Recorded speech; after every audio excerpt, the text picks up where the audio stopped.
आज का हमारा टॉपिक है एक्रीडिटेशन, जो कि मैनेजमेंट का टॉपिक है। तो इसके नोट्स के लिए आप डिस्क्रिप्शन में दिए हुए टेलीग्राम चैनल पे जा सकते हैं एंड वहाँ पे आपको इसके नोट्स अवेलेबल रहेगी। एक्रीडिटेशन, तो इस टॉपिक में हम देखेंगे एक्रीडिटेशन, जो कि मैनेजमेंट का टॉपिक है। तो एक्रीडिटेशन को अगर सिंपली देखेंगे तो एक्रीडिटेशन का मतलब होता है किसी भी एजुकेशनल इंस्टीट्यूट को एग्जामिन करना एंड अगर उसके स्टैंडर्ड्स एंड पॉलिसीज जो भी गाइडलाइंस है उसे अगर उस इंस्टीट्यूट ने कंप्लीट किया होगा या फिर उसे फॉलो करता होगा तो फिर उस एजुकेशन को, उस इंस्टीट्यूशनल एजुकेशन को हम ग्रांट प्रोवाइड करते या फिर अप्रूवल प्रोवाइड करते हैं, उसे हम कहते हैं एक्रीडिटेशन। तो सबसे पहले देखेंगे एक्रीडिटेशन का introduction. Accreditation is vital of the welfare of an institution of higher education. किसी भी इंस्टीट्यूशन को अगर अच्छे से मेंटेन करना होगा तो उसका जो वाइटल, जो इम्पोर्टेंट एलिमेंट है उसे हम कहते हैं accreditation.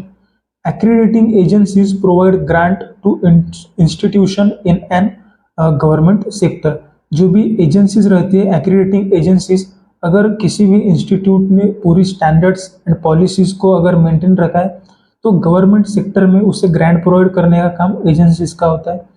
Then it is process whereby any agency recognizes a college or school program of study as having met certain predetermined standards।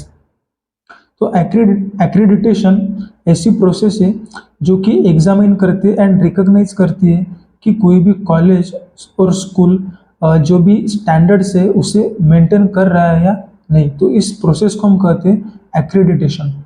Then definition of accreditation.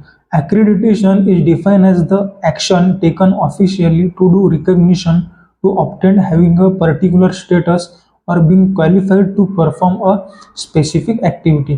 तो accreditation का मतलब होता है किसी भी इंस्टीट्यूट को एग्जामिन करना एंड उसके बारे में रिकॉग्नाइज करना कि जो भी एक्टिविटीज़ है, जो भी क्वालिफाइड रूल्स, जो भी रेगुलेशंस है, जो भी हमारी पॉलिसीज है, उसे ये इंस्टीट्यूट कंप्लीट कर सकता है या फिर उसकी एलिजिबिलिटी कितनी, तो उस सबको रिकॉग्नाइज करना, इसे हम कहते हैं accreditation. Then purposes of accreditation. एक्रीडिटेशन के पर्पजेस क्या क्या है? तो first is maintenance of adequate admission requirements, मतलब किसी भी इंस्टीट्यूट में एडिक्वेट एडमिशंस होनी चाहिए। Then maintenance of minimum academic standards, जो भी एजुकेशनल इंस्टीट्यूशन रहेगा उसमें जो भी स्टैंडर्ड्स रहेंगे वो मेंटेन होनी चाहिए। Then stimulation of institutional self improvement.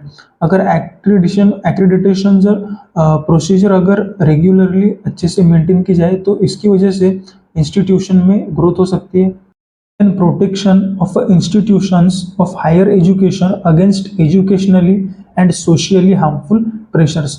अगर किसी भी इंस्टीट्यूशन को किसी भी तरह का अगर कुछ प्रोटेक्शन लगता होगा तो एजेंसी उसे प्रोटेक्शन प्रोवाइड करती है। Then process of obtaining accreditation. तो किस तरह से हम एक्रीडिटेशन हासिल कर सकते हैं, तो उसके लिए कुछ स्टेप्स हमें फॉलो करनी पड़ती है। तो सबसे पहले list out products that need to evaluate, मतलब हमने सबसे पहले एक लिस्ट तैयार करनी है जिसमें कि हमें किन चीज़ों की ज़रूरत है या फिर किन चीज़ों में हमें इम्प्रूवमेंट करने की ज़रूरत है, ये सबसे पहले हमने इवेल्युएट करना है। Then prepare formal and systematic application. उसके बाद हमें फॉर्मल एंड एक प्रॉपर वे में हमें एप्लीकेशन तैयार करना है।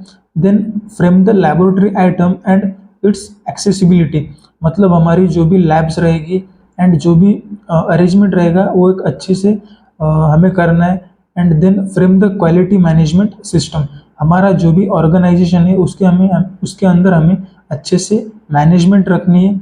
देन परफॉर्म प्रिलिमिनरी विजिट, कोई भी एक्रीडिटेशन एग्जामिनेशन आने से पहले हमें खुद से हमारे इंस्टीट्यूशन को एक बार खुद से विजिट करनी चाहिए।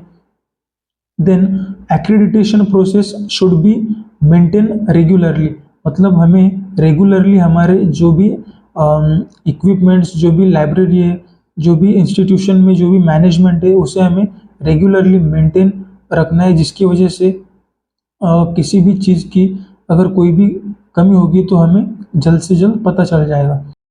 देन टाइप्स एक्रेडिटेशन एजेंसीज के 3 मेन टाइप्स होते हैं। तो accreditation organisations for higher education are generally classified into 3 types. First is regional accreditation agencies, help in improving institutions of higher learning and guarding quality of liberal education. जो regional accreditation agencies रहेगी वो किसी भी particular geographic reason के लिए fix रहेगी and उस geographic area के जो भी इंस्टीट्यूशंस रहेंगे उन्हें एग्जामिन करने का, वहाँ पे एक्रेडिटेशन करने का काम रीजनल एक्रेडिटेशन एजेंसीज का रहेगा। Then second is national professional accreditation agencies, supported by state licensing law, and individual who hold common body of knowledge can tend to form professional organization.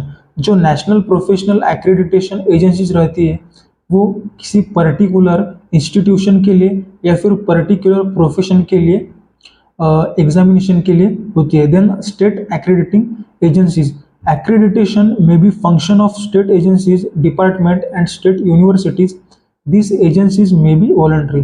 जो state accrediting agencies रहेगी वो किसी भी state के लिए, हर particular state के लिए different रहेगी एंड उसमें भी जो भी अलग अलग डिपार्टमेंट रहेगी, अलग अलग एजेंसीज रहेगी वो उस इंस्टीट्यूशन के हिसाब से डिवाइड रहेगी।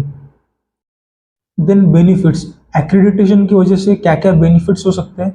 तो सबसे पहला, provide skilful public nursing professional to the society.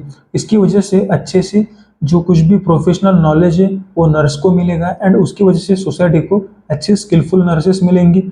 Then protective element for all students, जो भी स्टूडेंट्स रहेंगे उनके लिए एक्रेडिटेशन एजेंसीज एक प्रोटेक्टिव एलिमेंट की तरह वर्क करेगा। Then assure that all nursing faculties with update curriculum with required knowledge and skills. इसकी वजह से हमें मालूम होगा कि जो भी नर्सेस रहेंगी उनको अच्छे से अपडेटेड नॉलेज मिल रहा है या नहीं। Then implement standard that interpret quality and skilful training.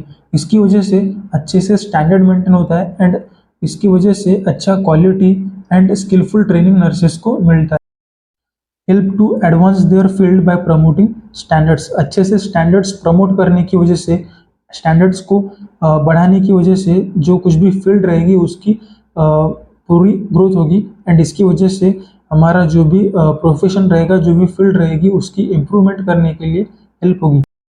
Then accreditation bye inspection, तो इंस्पेक्शन के थ्रू हम एक्रेडिटेशन कैसे कर सकते हैं। तो इसके 3 टाइप्स होते हैं। First is periodic inspection, when the institution is found suitable, Indian nursing council conduct inspection at every 3 years।